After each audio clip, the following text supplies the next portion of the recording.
নমস্কার, আমি অনাবি। আমার রন্ধনশালায় আপনাদের স্বাগত। আজকে আমি একটা ভীষণই টেস্টি এবং ভীষণই স্বাস্থ্যকর একটা লাড্ডু রেসিপি করছি, যেটা বাচ্চারা খেতে ভীষণ ভালোবাসে আর বড়রাও ভালোবাসে। এটা বয়স্কদেরকেও দিতে পারেন, কোনো অসুবিধা নেই, কারণ এর মধ্যে কোনো চিনি, গুড় বা খোয়া কিচ্ছু নেই। ভীষণ সুন্দর একটা লাড্ডু, যেটা সবাই পছন্দ করবে। তাহলে চলুন শুরু করা যাক আজকের রেসিপি। প্রথমে আমি কিছুটা খেজুর নিয়ে নিয়েছি। একটু নরম দেখে খেজুর নেওয়ার চেষ্টা করবেন। এই খেজুরগুলোর বীজগুলো সমস্ত ছাড়িয়ে নিয়েছি আমি। এবার এটা মিক্সার গ্রাইন্ডারে দিয়ে একটুখানি গ্রাইন্ড করে নেব। অন্যদিকে গ্যাসে আমি একটা কড়াই বসিয়ে নিয়েছি। তাতে আমি 1 চামচ ঘি দিয়ে নিয়েছি। ঘিটা গরম হয়ে গেলে এর মধ্যে হাফ বাটি আমন্ড বাদাম কুচি করে রেখেছিলাম সেটা দিয়ে দিলাম, আর হাফ বাটি কাজু বাদাম দিয়ে দিলাম। সেটাও ছোট ছোট করে টুকরো করে রেখেছিলাম। সবটা একটু ভালো করে ভাজবো। এবারে এর মধ্যে হাফ বাটি কিশমিশ, হাফ বাটি চারুমগজ আর হাফ বাটি পামকিন সিড দিয়ে দিলাম। সবটাকে খুব ভালোভাবে আমি নাড়াচাড়া করে ভেজে নেব।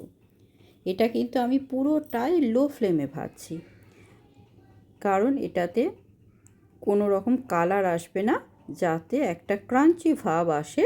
সেজন্যে আমি পুরোটাকে লো ফ্লেমে ভাজবো।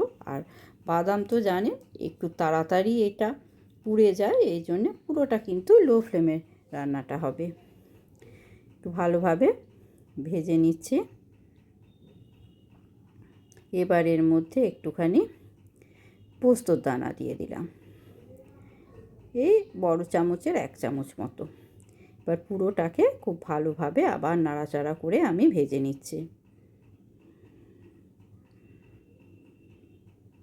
দেখুন, কোনো রকম কালার কিন্তু আসেনি, কিন্তু খুবই ক্রাঞ্চি হবে এটা, কারণ কাঁচা কাঁচা ভাবটা যাতে চলে যায় সেজন্যে এটাকে ভেজে নেওয়া হয়।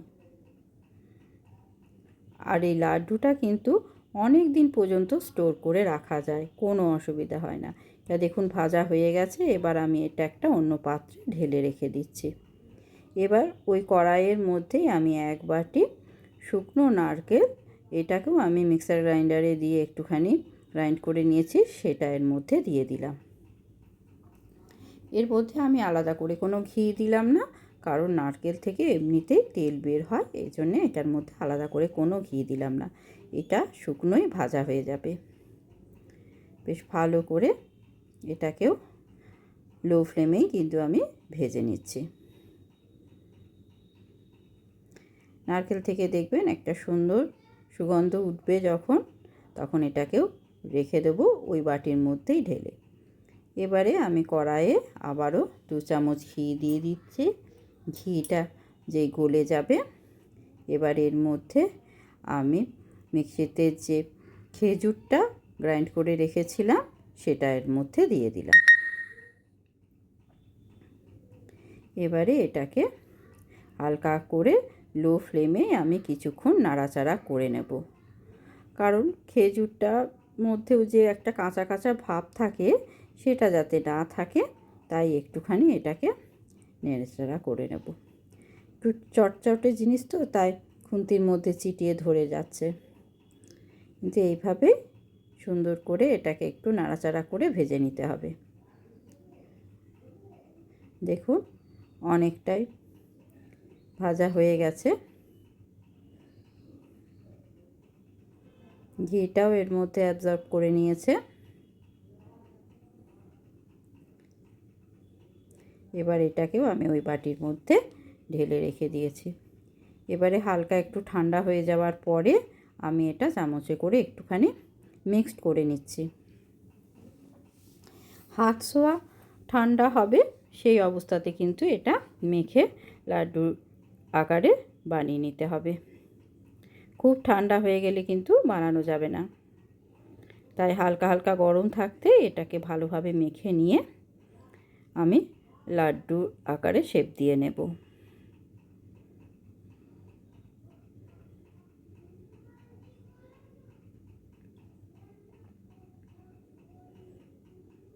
এটা খেতে ভীষণই টেস্টি হয়। এটা একটা যদি সাধারণ মানুষও যদি এটা একটা খায়, সারা দিন কিন্তু এটা এনার্জি থাকবে। বাচ্চাদেরকে তো খাওয়ানো খুবই উপকারী। এটা যে কোনো বয়সের মানুষই খেতে পারবেন, বয়স্করাও, যারা হার্টের পেশেন্ট বা সুগারের পেশেন্ট বা প্রেশার আছে, প্রত্যেকেই কিন্তু এটা খেতে পারবেন। দেখলেন তো, কোনো গুড় বা চিনি কিচ্ছু আমি ব্যবহার করিনি। এটা খেজুরের যে মিষ্টিটা আছে তাতেই কিন্তু এই ন্যাচারাল সুগার, এটা সেটার মধ্যে এটার মধ্যে থাকবে, তাতেই কিন্তু একটা বেশ মিষ্টি ভাব লাগে। ঠিক এইভাবে লাড্ডুগুলো আমি সব বানিয়ে নেব।